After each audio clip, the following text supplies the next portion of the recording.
crazy and I did it. You did what? I killed Julie and I killed Sam. Okay. You shot her? Where'd you shoot her? I shot her in the head. I think so. Did you shoot him because you were mad at him? Police officers are trained to use a variety of tactics in order to get someone to confess to a crime. They will isolate the suspect and place them in an interview. The officer will start out by saying that the suspect is guilty, and then they will try to play good cop by making the suspect feel good about confessing to a crime. So because of this very effective technique, there are a ton of people who have willingly confessed to a crime, and they are innocent people who have been coerced into confessing to do something that they actually didn't do. How's it going, YouTube? I'm your host for this one, Landon Dalitzing, and let's just dive right into this list. Let's not waste any time here. This is the top 10 scary convict confessions caught on tape part 2. Starting off this list, number 10, we have Natavia Lori. Back on October 30th, 2007, a U.S. estate agent, Linda Steen, confronted her personal assistant. Her personal assistant is Natavia Lori, and she confronted her about $30,000 that had gone missing. But instead of calmly confessing to embezzling money, she bludgeoned her boss to death with a metal rod. The two of them wrestled for a bit until Natavia got hold of a deadly weapon and hit her 25 times until her boss was dead. Snatched it from her. So I took it and it's like, I just hit her with it. Where about her body? Like, right here. I was mad. I was confused. I was angry, paranoid. It was like a feeling like I never had before. Yeah, she seemed remorseful in her confession, but as soon as she murdered her boss, she didn't call for help. Instead, she checked Linda's pants and stole her debit card and also $800 in cash. Is this real life right now? That is just savage. John Paul Saliski brings us to number 9. He was arrested on first-degree murder charges for the death of a 44-year-old man who was randomly targeted while he was out jogging. Saliski told police that he was in a car with a rifle and he was depressed because his marriage was failing and he was contemplating committing suicide. But then he saw a man run past his vehicle and that's when he took his first shot. He told police that he just kept shooting this man until he just lost count. And then he drowned, and I shot him again and again. He was sentenced to life in prison without the possibility of parole, and I guess you can bet he'll also be served with divorce papers. At number 8, we have Elizabeth WETTLAUFER. She was a nurse at a long-term care home, but she did the opposite of taking care of them. She killed several of her patients by injecting them with massive amounts of insulin. She told the police that she picked up insulin because it isn't as heavily tracked as narcotics, so it was easier to get away with it. And every patient that she picked had some form of dementia, so they wouldn't be able to report her or question what she was doing. She also told the police that she would get an urge in the pit of her stomach that would tell her to kill a patient during her shift. I mean, what the heck?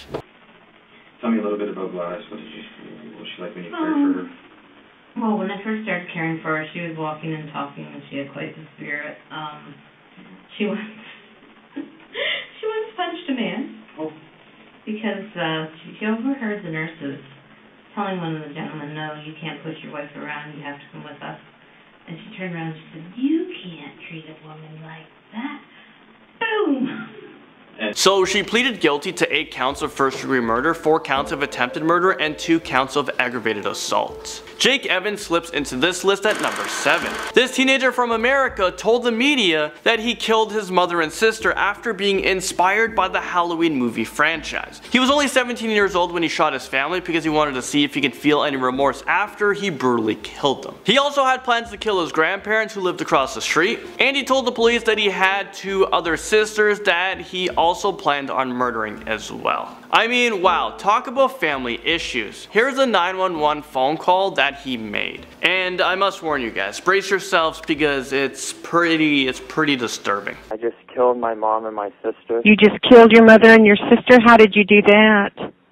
I shot him with a .22 revolver It sounds pretty cold and emotionless, and he even stated that he didn't even have a reason for killing them. Let's move on to number 6 with Alonso Perez. So the majority of these clips are people confessing to a gruesome murder or some other horrible crime. But for Alonso, his silence says it all. Take a look at this.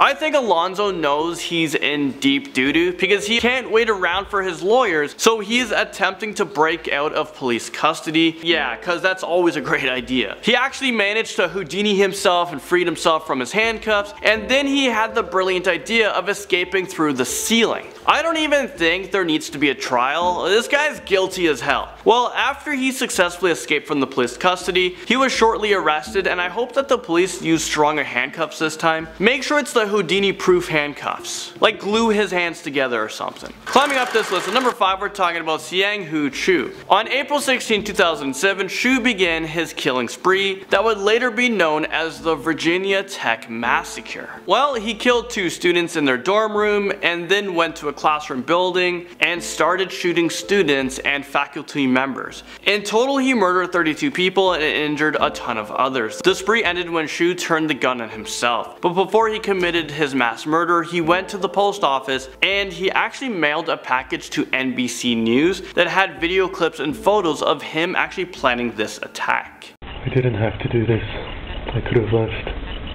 I could have fled. But no.